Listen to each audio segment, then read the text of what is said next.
Hello and welcome back to the Own Accord podcast YouTube channel.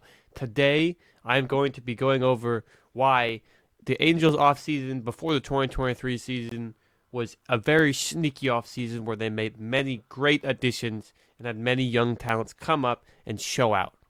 Now to begin this list of players, you cannot forget the man who's on fire right now, Brandon Drury. He is currently batting .267 with 32 RBIs, 12 home runs, and he was signed to a 2-year, $17 million contract before the season started.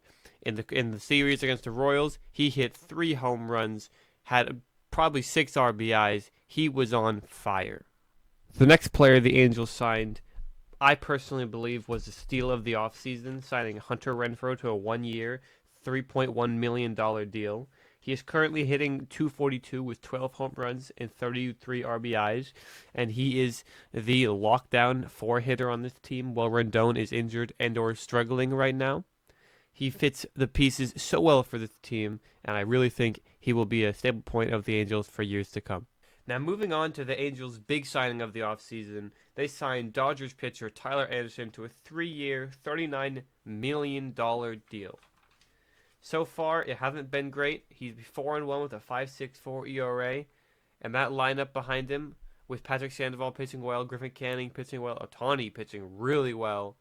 Detmers is figuring it out. Anderson really needs to get it together because he's getting paid the big bucks. Drury and Renfroe are both supplying the runs and the hits that they need.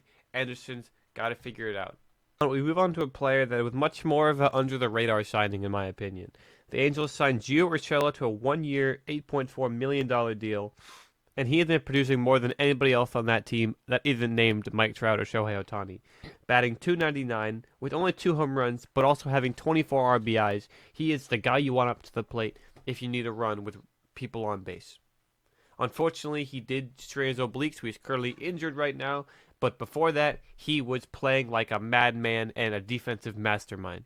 Next player I'm going to talk about is not a signing, but a draft pick from last year who shot through the minor league system and is finally up, playing very well. He looks like he will be the shortstop of the future. His name is Zach Neto. He is currently hitting .259 with 6 home runs and 22 RBIs, and he is young. He has the talent. He has made some unbelievable defensive plays in the field. He makes that infield so much better.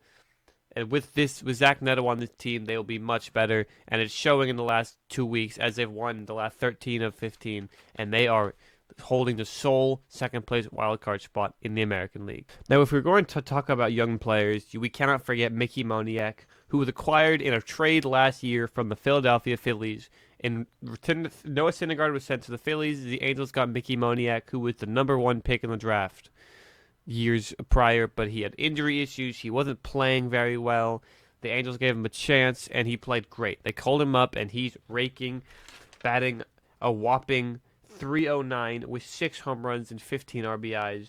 The person I want to talk about is a young man named Logan O'Hoppe, who was acquired in a trade with the Phillies last year, which sent outfielder Brandon Marsh to the Phillies in return for Logan O'Hoppe to the Angels.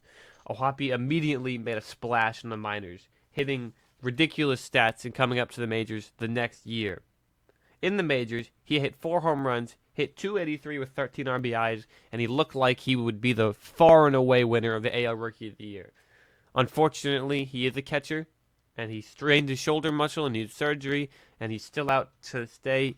He might be out for the rest of the year, which is very unfortunate to a young season that looked like it would be very helpful for him, and the Angels really wish they could have him back as their lockdown catcher. I'm not saying this team will be any good. I'm saying you just shouldn't sleep on this team. They have made a bunch of great signings in the offseason, which is a first in a long time of them making good off signings. Jared Walsh is back healthy. Taylor Ward is hitting the ball. Ohtani's hitting the ball. Trout's hitting the ball. The team is firing on all cylinders. They are fighting for that wild card spot. And I'll end you with this on the Own Accord channel. Don't sleep on these Angels. Thank you so much for watching the Own Accord podcast channel. My name is Tyler West. I love making these videos about teams' future and building them up. Please consider leaving a like and subscribing.